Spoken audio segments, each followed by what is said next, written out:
Exam sir पर है, तैयारी बिल्कुल जीरो, और कुछ घंटों के बाद आपका एग्जाम्स कंडक्ट होने वाला है।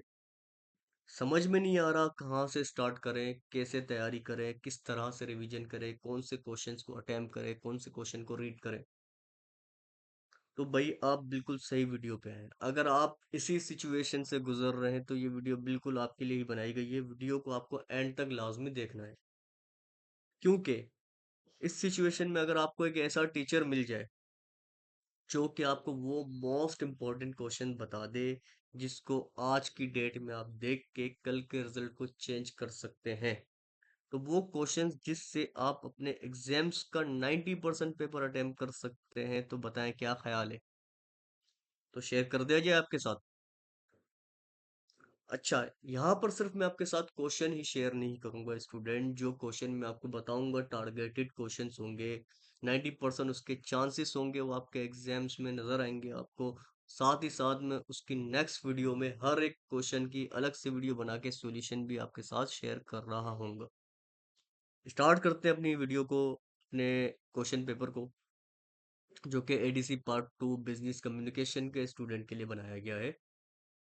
सबसे पहले हम देखेंगे आपके एग्जाम्स का पैटर्न क्या है। स्टूडेंट, आपके पास 10 क्वेश्चंस आएंगे जिसमें से आपको 5 क्वेश्चन अटेम्प्ट करने हैं। 100 मार्क्स का आपका पेपर है। एक क्वेश्चन आपको 20 मार्क्स के लिए अटेम्प्ट करना है। क्वेश्चन तीन तरह से पूछे जाएंगे आपसे। स्ट्रेट क्वेश्चंस होंगे, नॉलेज बेस्ड। इसका सिंपल मतलब ये होता है रूट लर्निंग, जो आपने याद किया एज इट इज जाके लिखते हैं। कुछ क्वेश्चंस होंगे जो प्रैक्टिकली अप्लाई करने होंगे आपको, लाइक आपको लेटर लिखना होगा, अनसीन चीजें होंगी। आपको एक सेट फॉर्मेट पता होगा, उस फॉर्मेट के बेसिस पे आपको letter, memo, resume, direct indirect approach को कवर करना है। फिर तीसरा क्वेश्चन आपके पास आता है मार्केटिंग टर्म्स से रिलेटेड। ये आपके पास क्वेश्चन टाइप्स होंगे जो एग्जाम्स में आपको नजर आएंगे। सबसे पहले स्टार्ट करेंगे स्ट्रेट क्वेश्चंस या नॉलेज बेस्ड क्वेश्चंस जो आपके होते हैं। स्टेट क्वेश्चंस में आपको तैयारी करनी है बिजनेस कम्युनिकेशन की डेफिनेशन की। Business communication is the life blood of the business organisation. Very very important question है। इसको पूछने का एक और अंदाज भी है, discuss the role of effective communication within and outside the organisation. फिर एक क्वेश्चन आपके पास ये भी एक्सपेक्टेड है कि काइंड्स ऑफ कम्युनिकेशन बता दे। वर्बल और नॉन वर्बल कम्युनिकेशन क्या होती है बच्चों, आपने ऑलरेडी अपने सेशन में कवर किया हुआ है इसको। चैप्टर नंबर 2 से आपके पास वेरी वेरी इंपॉर्टेंट क्वेश्चन है जिसमें आपने पढ़ा था टू वे ऑफ कम्युनिकेशन क्या होता है, फैक्टर्स, एलिमेंट, प्रोसेस और two way of communication with the help of the diagram. ये चार पांच की वर्ड्स हैं, कोई भी वर्ड्स आपके एग्जामिनर दे सकते हैं, इसलिए सारे वर्ड्स आपके साथ मैंने शेयर कर दिए। With the help of the diagram explain the different kinds of the communication network. कौन कौन से तीन तरह के हैं आपके पास, planning of communication, channel of distribution, barriers of communication.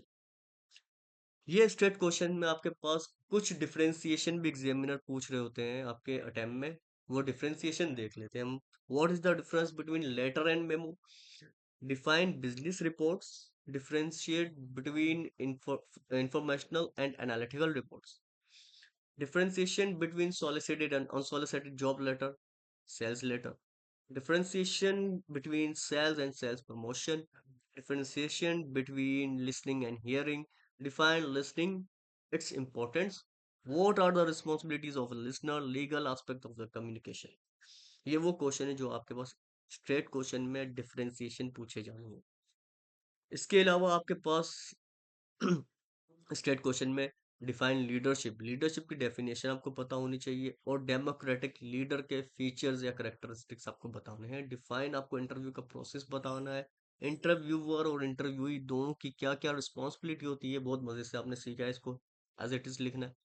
Market की डेफिनेशन आपको बतानी है, और काइंड्स ऑफ मार्केट में आपको दो मार्केट के बारे में इल्म होना चाहिए, कैपिटल मार्केट और कमोडिटी मार्केट। डिफरेंशिएशन बताना है आपको कैपिटल मार्केट और मनी मार्केट के दरमियान। या फिर इसके बाद एक और क्वेश्चन भी आपके पास एक्सपेक्टेड है, define market report, purpose, content and importance of the market report. Very very very very important question. What do you know about the ready market and future market. ये वो तमाम क्वेश्चन थे जो कि straight forward आपसे पूछे जाएंगे। इसके अलावा प्रैक्टिकल एस्पेक्ट को किस तरह से कवर करना है, आपको ड्राफ्टिंग करनी है बिजनेस लेटर की, जिसमें job letter, sales letter, promotion letter, sales promotion letter, inquiry, order, complain और क्लेम। अगर हम क्लेम की बात करें तो क्लेम भी दो तरीके से हो सकते हैं, या फिर आप क्लेम को एक्सेप्ट करेंगे या फिर उस क्लेम को आप रिजेक्ट कर देंगे। वो दोनों वे में आपको बहुत ही परसुएसिव अफर्मेटिव वे में आंसर लिखना होता है। फिर define business report, memo and circular. Draft करना ये भी आपको कि बिजनेस रिपोर्ट को किस तरह से ड्राफ्टिंग की जाती है, मेमो और सर्कुलर की किस तरह से ड्राफ्टिंग की जाती है, जॉब लेटर और सीवी, सिग्निफिकेंस बतानी है ओपनिंग एंड क्लोजिंग पैराग्राफ की, प्रिपेयर करनी है checklist for the opening and closing paragraph, 7 C's बताने हैं स्टूडेंट कम्युनिकेशन के with the help of example. Sometime examiner 9 पूछते हैं, समटाइम एग्जामिनर 7 पूछते हैं, एटलीस्ट आपको 7 C's आपको पता होने चाहिए। कंप्लीटनेस, कंसाइज, करेक्टनेस, ये सारी चीजें आपने पढ़ी हुई है। फिर बिजनेस ऑर्गेनाइजेशन का प्लान क्या है, डायरेक्ट और इनडायरेक्ट अप्रोच, ये कुछ प्रैक्टिकल क्वेश्चंस आपको कवर करने हैं। इसके बाद आ जाता है मार्केटिंग टर्म्स पे, जिसमें आर्बिट्राज है, ब्रेक इवन है, ये सारी चीजें आपको एक कीवर्ड्स आपके जहन में होना चाहिए, उसकी डेफिनेशन, उसकी एक्सप्लेनेशन और फिर उसकी एग्जांपल के साथ इसको कंक्लूड करना है। तो यहाँ तक मैंने आपके साथ टारगेट पेपर को कंप्लीट डिस्कस कर लिया है। नेक्स्ट वीडियो में मैं आपके साथ एक एक क्वेश्चन जो मैंने आपके साथ डिस्कस किया है उसका मैं सॉल्यूशन आपके साथ डिस्कस करने जा रहा हूँ, ताकि सुबह तक आप एटलीस्ट एक बार इन तमाम चीज़ों को रिफ्रेश करके अपने एग्जाम्स में 90% गारंटी मार्क्स लेके आ जाएं। और उसके बाद आप लाजमी मुझे अपना फीडबैक दीजिएगा। ख्याल रखिएगा। अल्लाह हाफिज़।